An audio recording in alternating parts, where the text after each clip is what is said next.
안녕하세요, 박민수 원장입니다. 항상 구독해 주시고 좋아요를 눌러주셔서 진심으로 감사드립니다. 오늘은 어떤 사람들이 근감소증이 잘 생기는가, 이 주제로 우리 구독자분들에게 말씀을 드리겠습니다. 우리가 40대까지는 근육량이 점점 늘어나죠. 40대에 이제 정점을 찍게 되면 대부분 매 10년간 1년에 약 1%씩, 어떤 연구 결과에 의하면 10년 동안 약 8%가 감소한다고 하지만 1년에 1%씩 감소를 하고요. 70대가 되면 그 10년간 감소율이 15%로 증가한다고 되어 있습니다. 그런데 이렇게 감소하는 것은 모든 사람이 다 그런 건 아닌 것 같아요. 제가 주위에서 살펴보면, 제가 성장 호르몬도 떨어지는 속도 매 10년마다 14.4%씩 감소한다고 하지만 그 개인차가 굉장히 크다고 말씀드리잖아요. 근육의 감소, 근감소증도 그 개인차가 매우 크다고 볼 수 있습니다.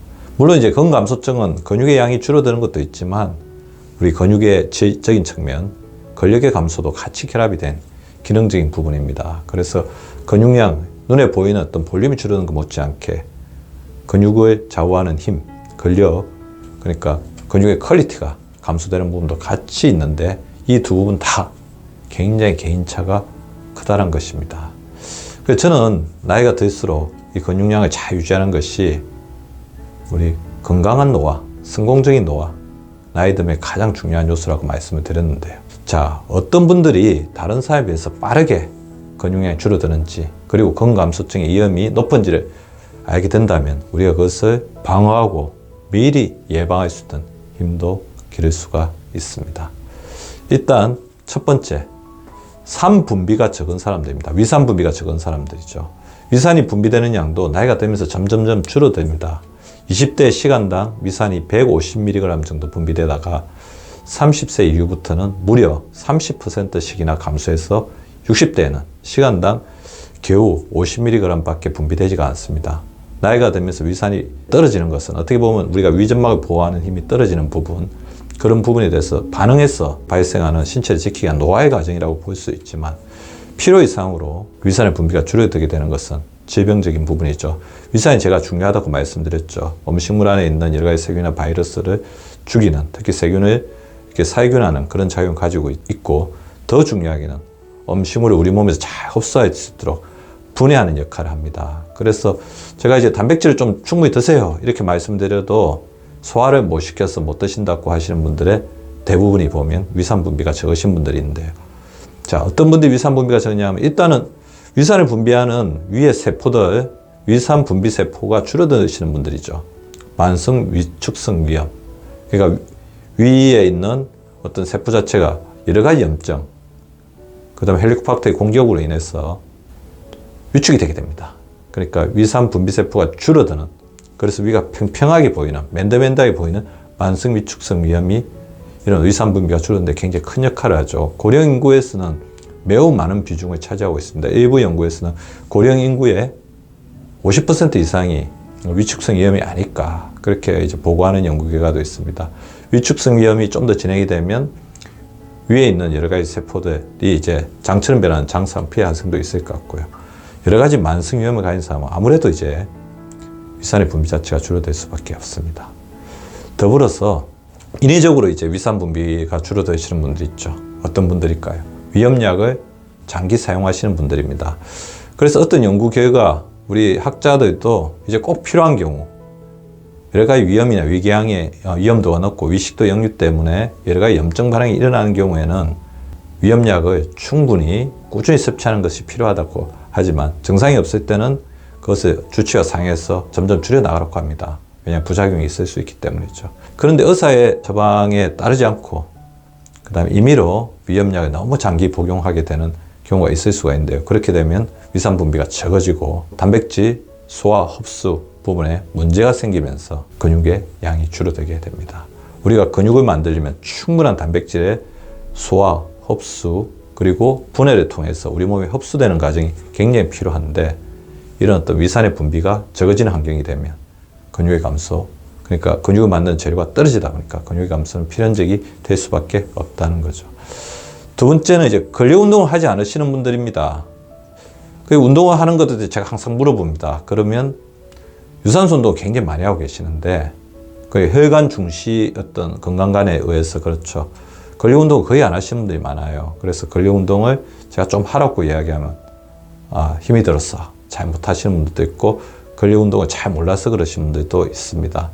이런 잘못된 운동 방식은 나이가 들어서 우리가 근육이 점점 떨어지기 시작할 때는 근육량이 더 많은 감소, 그래서 우리가 칼로리 태우고 적절한 영양 섭취가 되지 않을 때 지방만 타는 게 아니고 근육도 같이 분해가 되거든요. 그래서 나이가 들수록 저는 항상 말씀드립니다. 유산소 운동 50%, 근력운동 50%, 그리고 근력운동의 비중을 점점점 높여가라고 이야기합니다. 우리가 젊었을 때는 유산소 운동 위주로 하는 것들이 그렇게 나쁘지는 않을 것 같습니다. 왜 그러냐면 충분하게 근육들이 형성되어 있기 때문이죠.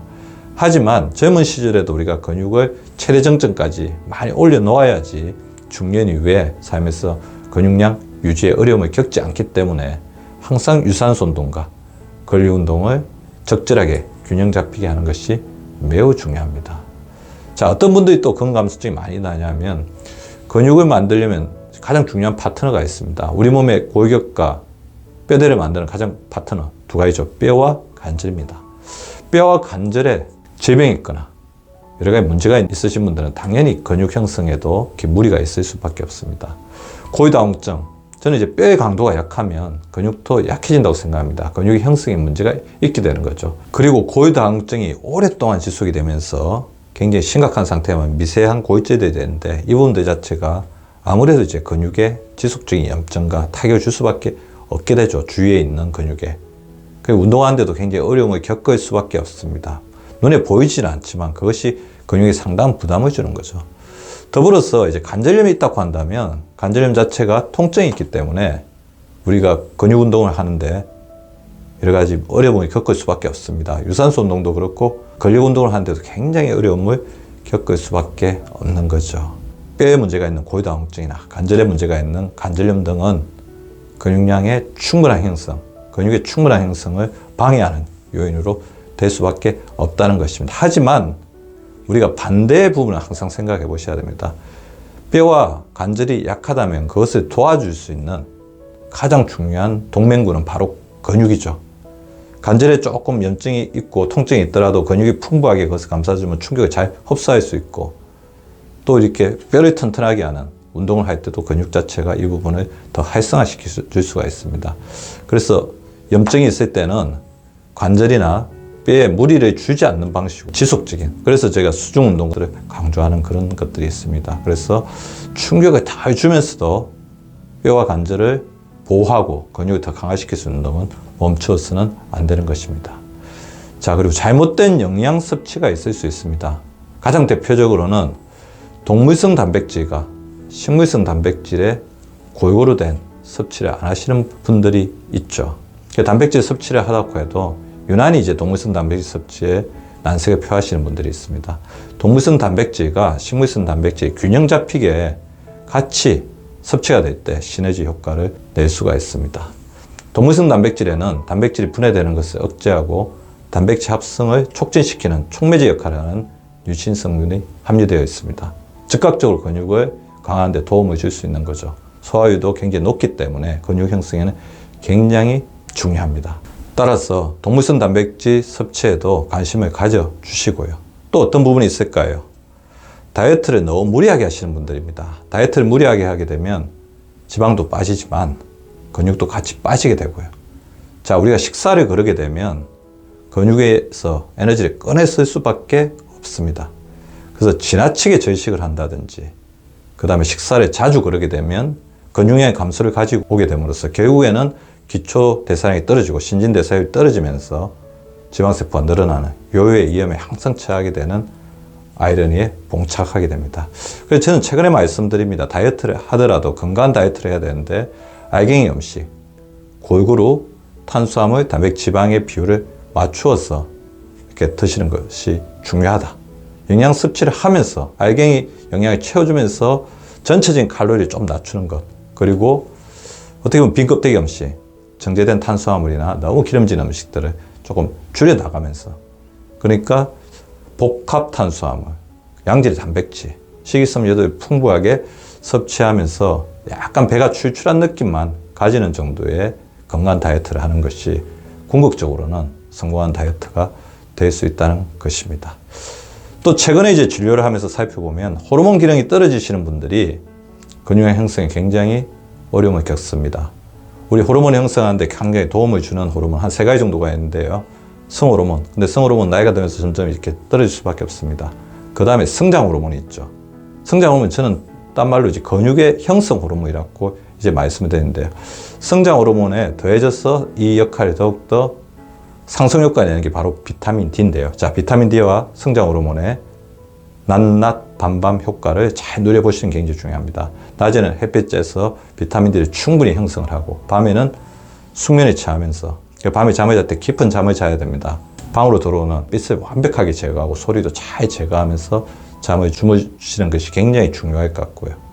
그래서 성장 호르몬 잘 이렇게 분비될 수 있도록 하는 환경을 가지는 게 중요합니다. 그리고 인슐린 호르몬이 굉장히 중요해요. 인슐린 호르몬은 근육의 에너지를 제공하는 역할을 하죠. 자, 당뇨 환자분들이 이렇게 심해지게 되면 근육이 감소가 되는 가장 큰 이유가 인슐린 호르몬의 기능이 떨어지는 인슐린 저항성 상태가 되면서 근육에 충분한 영양소를 제공하지 못하게 됩니다. 따라서 인슐린 호르몬의 기능을 항상 잘 유지하는 게 굉장히 중요한데요. 자, 제가 항상 강조를 하죠. 인슐린도 쉬게 해주자. 야식 금지하고, 자, 밥 한 번, 반찬 한 번 이렇게 드시지 말고, 채소 한 번, 채소가 아닌 단백질 반찬 한 번, 밥 한 번, 채소 한 번, 비채소 한 번, 밥 한 번 드시는 거꾸로 식사법을 해주셔서 인슐린 호르몬을 도와주자는 것이 제 의견입니다. 마지막은 혈관 질환이 있으신 분들입니다. 고혈압, 당뇨, 고지혈증 등의 여러 가지 질환들이 있으신데 이것이 잘 조절이 되지 않기 때문에 혈액순환이 안 되죠. 혈액순환이 안 되면 우리가 근육 운동을 하고 난 다음에 근육을 쓰고 난 다음에 근육에는 피로물질인 젖산이 만들어내는 수소이온이 쌓이게 되는데 이것이 제때 잘 처리가 되지 않으면 근육의 휴식, 근육의 재생에 지장을 받게 됩니다.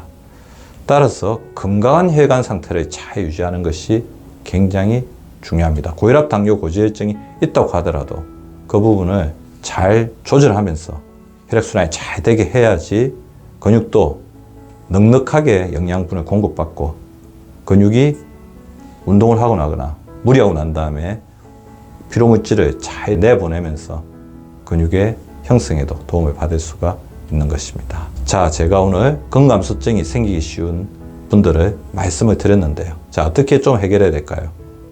간단하게 이제 짚어보겠습니다. 소화효소가 이제 풍부한 음식들, 식물성 영양소가 풍부한 음식, 특히 항산화 영양소를 먹어서 위 점막을 잘 재생시켜주고 위에 부담을 줄여주는 게 중요합니다. 소화를 잘 되게끔, 단백질이 잘 소화 흡수될 수 있게끔 도와주기 위해서 소화효소가 풍부한 음식, 파이주노초, 파남보, 식물성 영양소를 드셔주시기 바랍니다.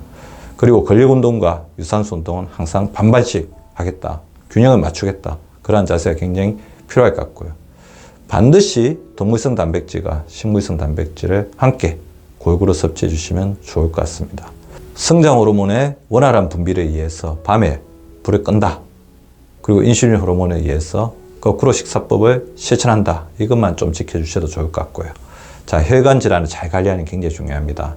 혈압, 혈당, 콜레스테롤을 잘 관리해 주시고요. 필요하면 담당 주치의 상의해서 적절하게 약물 복용을 하면서 정상 범위 내로 유지시켜 주는 게 매우 중요합니다. 충분한 수분 섭취를 하면서 땀나는 운동을 해주시면 좋을 것 같습니다. 그리고 뼈를 튼튼하게 하려는 노력이 근육을 강화시키니까요. 뼈에 좋은 운동, 음식들에도 관심을 가져주시면 좋을 것 같습니다. 저는 항상 말씀을 드리고 있습니다. 근육 부자가 가장 행복한 건강 부자가 될 가능성이 높다. 오늘도 근육을 강화시키기 위한 매일매일의 노력에 집중하시는 우리 구독자분들 되시기 바라면서 강의를 마치도록 하겠습니다. 유쾌한 하루, 즐거운 하루 보내시기 바랍니다. 구독과 좋아요는 박미수 박사 TV를 지속시키는 생명력입니다. 많이 구독해 주시고 좋아요를 눌러 주시기 바랍니다. 항상 감사드립니다.